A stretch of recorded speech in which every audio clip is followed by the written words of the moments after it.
Здраво, деца! Слушнете го денешниот возбудлив расказ.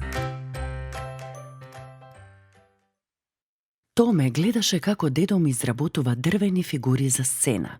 Изгледаа како вистински. Овчарите, Јосиф и Марија и бебето Исус. Како што минуваше времето, тој се измори и заспа. Тој ја сонуваше шталата во Витлеем. Оф, си помисли Томе, јас навистина можам да се доближам до јаслите. Се приближи и одеднаш се натажи. Потоа Исус му проговори.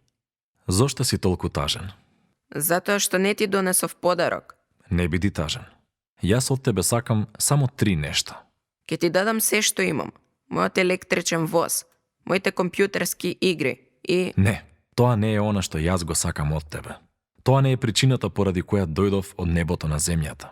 Тога што? Дај ми го твојот последен тест по математика. Но за него јас добив тројка. Го сакам токму поради таа причина.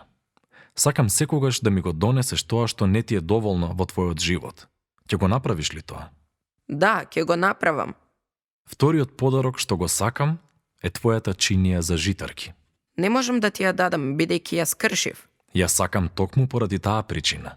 Сакам секогаш да ми го донесеш тоа што е скршено во твојот живот. Ќе го направиш ли тоа? Да, ќе го направам. Сега, во врска со мојата трета желба.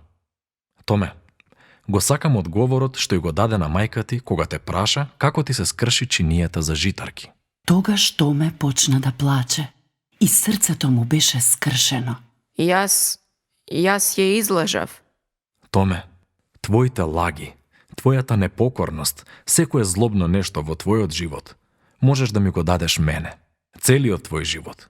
Јас ти простувам и ќе ти помогнам да живееш на правилен начин. Јас секогаш ќе бидам со тебе и ќе ти го покажам патот во животот. Го сакаш ли тоа? Томе многу го сакаше тоа.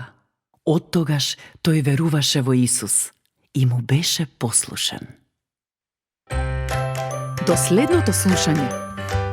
Ако сакаш да не контактираш или ако имаш прашање, пиши ни на radio7kids@gmail.com.